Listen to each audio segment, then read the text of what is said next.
One dusty passbook, one careless insult, one truth no one was ready for.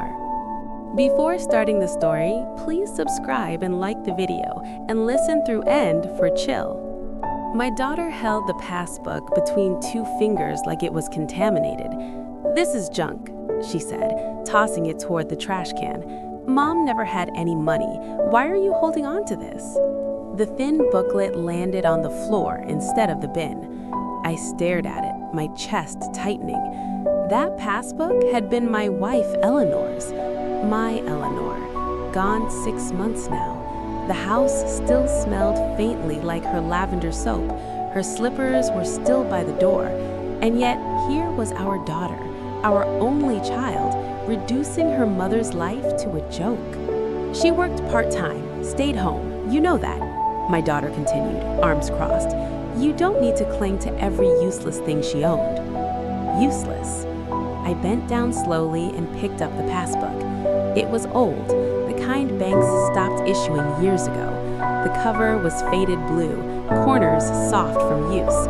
Eleanor used to update it herself, standing in line at the branch every few months, refusing online banking because she liked seeing numbers printed in ink. She never trusted screens, she used to say with a smile. I hadn't opened the passbook in years. Truth was, I assumed it was small, maybe a few thousand saved here and there. Eleanor was quiet about money, always had been, but something in my daughter's tone bothered me. Not curiosity, not grief, dismissal. "I'll take this to the bank," I said. My daughter laughed. "For what? Closure?" I didn't answer. The bank branch was the same one Eleanor had gone to for decades. The same polished counters, the same smell of paper and air conditioning. The young teller flipped through the passbook and frowned. "This account number—" "One moment, sir." She disappeared. 5 minutes passed, then 10. A man in a gray suit approached, older, careful in the way he moved. "Mr. Harris?" he asked. "Yes. I'm the branch manager. Would you come with me, please?" My stomach dropped. Inside his office, he closed the door gently and placed the passbook on the desk between us, like something fragile. "Sir," he said, choosing his words carefully, "this account is very old. It was opened over 30 years ago." I nodded. My wife was consistent. He turned the screen toward me. The number didn't make sense at first. Too many zeros. I leaned forward. Then it hit me. I felt dizzy. "This can't be right," I whispered. The manager folded his hands. "Your wife made regular deposits, cash, small amounts at first, then larger ones, over decades. She never withdrew a single dollar." I swallowed hard. "How much?" He paused. "Just under $1.9 million. The room went silent. I couldn't speak. My ears rang. That's more than we ever had," I said. "Yes," he replied gently. "Your wife lived far below her means." I thought of Eleanor reusing envelopes, turning off lights, saying she didn't need new clothes, telling me she was fine when I offered to buy her things. All those times I thought she was just modest. She wasn't modest. She was planning. "For what?" I asked. The manager slid another document across the desk, a beneficiary form. My name wasn't on it. My daughter's name wasn't either. At the bottom, written in Eleanor's careful handwriting, was a note: "To be released only if my husband is treated with dignity and allowed to live in peace." I felt something crack inside me. When I got home, my daughter was waiting. "Well," she said, "did they laugh you out of the building?" I placed the bank folder on the table. She opened it. Her face vanished. "What is this?" she whispered. "Your mother's money," I said quietly. Her face flushed. "That's impossible. She didn't earn that." "No," I replied. "She saved it." My daughter started pacing. "So it's mine then. I'm her child." I shook my head. She didn't think so. Her voice rose. I took care of her." "No," I said. "You visited when it was convenient." Silence. I continued. "She knew. She knew how you talked about her, how you said she never contributed, how you mocked her habits." Tears filled my daughter's eyes, not from grief, but panic. "You're lying." I slid the note toward her. She read it, slowly. Then she crumpled into the chair. I didn't cut my daughter off completely. Eleanor wouldn't have wanted that. But the money was placed in a trust, managed, controlled. Enough for my care, enough for peace. My daughter learned something that day, something no lecture could have taught her. Quiet people aren't empty. Simple lives aren't worthless. And love doesn't always announce itself loudly. Sometimes it sits patiently in a bank account, waiting for the truth to be seen. I keep the passbook now in my drawer, not for the money, but as proof that my wife, my gentle, overlooked Eleanor, was far richer than anyone ever knew. I didn't cry when my mother died. That's the first truth. People assume grief always looks loud, sobbing, collapsing, losing control. Mine didn't. Mine felt like irritation, like inconvenience, like something had interrupted my life and left a mess for me to deal with. Mom had always been quiet, invisible almost. She cooked, she cleaned, she saved leftovers in plastic containers older than me. She wore the same coat for years. She never talked about money, never talked about dreams. She just existed. So when I found that passbook in my dad's hands, something inside me snapped. Why was he clinging to it? Why was he pretending she left something behind? "This is junk," I told him, and I meant it. Because in my mind, my mother had lived a small life, and small lives don't leave legacies. Growing up, I watched my friends' moms buy new cars, take vacations, post pictures online. My mother reused gift wrap. She turned grocery coupons into an art form. She said things like, "We don't need that," even when we clearly could afford it. I was embarrassed. I told myself she was afraid of money because she never had any.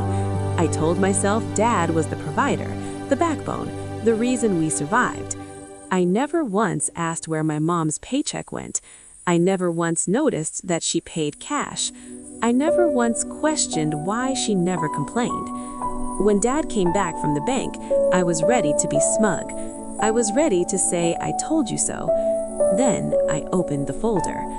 The numbers didn't register at first. My brain refused them.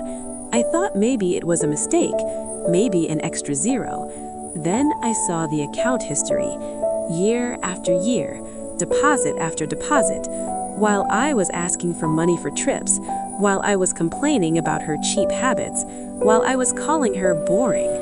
My hands started shaking. "She didn't earn this," I said, my voice cracking. But even as the words left my mouth, I knew how stupid they sounded. Then I saw the note, her handwriting, neat, careful, controlled. To be released only if my husband is treated with dignity and allowed to live in peace. She didn't even mention me, not by name, not with anger, just absence. That hurt more than if she had written something cruel, because it meant she'd already made peace with who I was. I felt exposed, like she'd seen through me long before I ever saw her. I started remembering things I'd trained myself to forget. How she insisted Dad sit first at dinner. How she quietly covered bills when he was stressed. How she once told me, "Money is loud when it wants attention. Real security is quiet." I laughed at her that day. I stopped laughing now. I realized something horrifying. My mother hadn't lived a small life. She'd lived a disciplined one. And I had benefited from it without ever respecting it. The money wasn't the worst part. It was knowing I would never get to say, "I see you now." I could apologize to my father. I could beg. I could wait for time to soften things.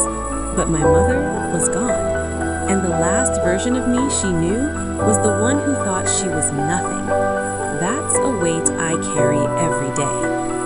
Now, when I pass the old bank building, I slow down. I imagine her standing in line, holding that passbook, saying nothing, planning, protecting, loving in silence.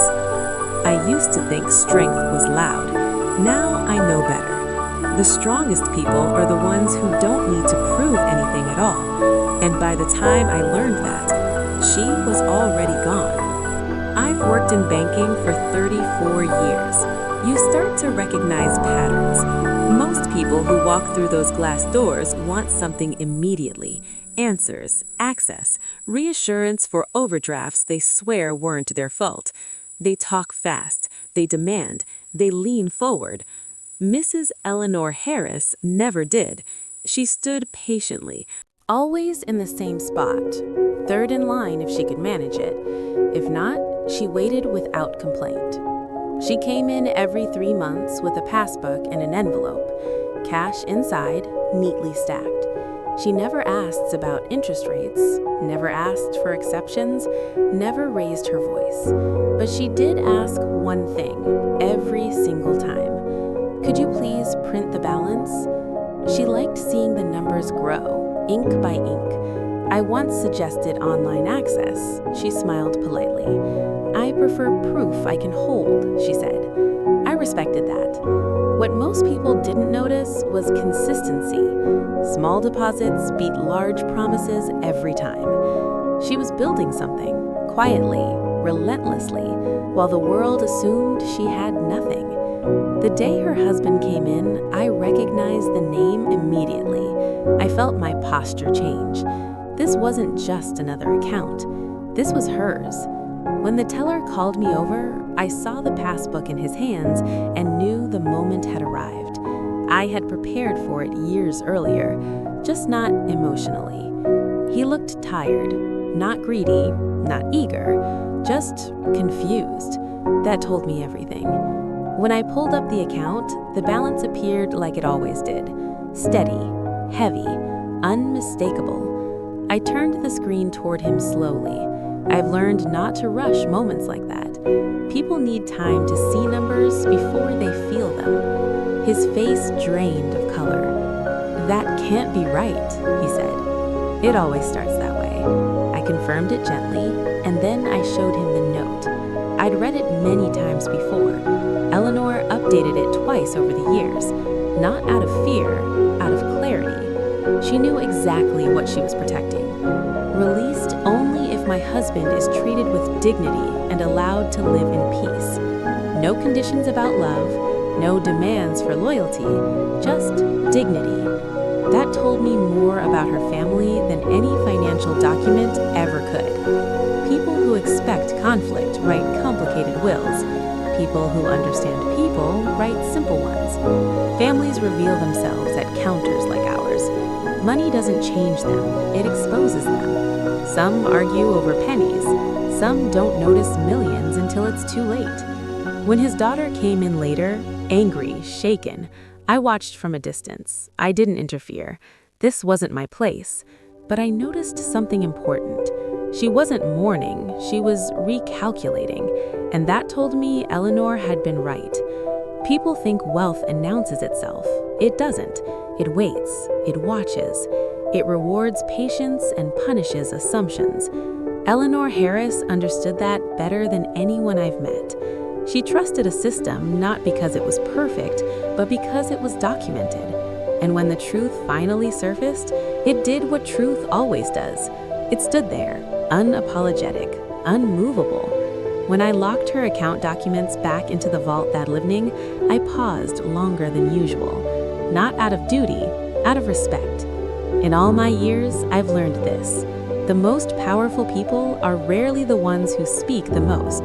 They're the ones who prepare, quietly, for the moment they won't be there to explain themselves. And when that moment comes, the numbers speak for them. The bank building was renovated. Glass walls replaced marble, self-service kiosks replaced lines. The old vault remained, sealed behind a keypad no one noticed. The account still existed. It hadn't moved much. The father lived alone in a small house near the edge of town. He needed little: groceries, medication, heat in the winter, shade in the summer.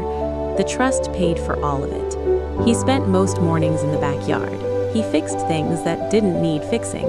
He slept lightly. He kept the radio low. People described him as content. That was close enough. The daughter called once a year, sometimes twice. The conversations were brief, updates exchanged, weather mentioned, nothing unresolved discussed. She never asked about the money again. She had learned where that path ended. The passbook stayed in a drawer. The ink faded further. The numbers remained legible. No one asked to see it. At the bank, the account was categorized as low activity, high balance. A note remained, attached. Conditions met. No further review required. The daughter visited once, years later. She stood in the kitchen and noticed the quiet. Not the kind sad, the decided kind. She looked for something to apologize for. There was nothing left to say. The father's health declined without drama. Arrangements were made in advance, costs covered, instructions followed. The trust closed 6 months after his death. Remaining funds were donated exactly as specified to places that never asked questions and never made announcements. The daughter received a letter, 1 page, no numbers, just confirmation that the account no longer existed. At the bottom was a single line, closed in good standing. Nothing else followed, and that was the end. If that story gave you chills, drop a like, subscribe, and comment so I know you made it to the end. I've got another one. See you then.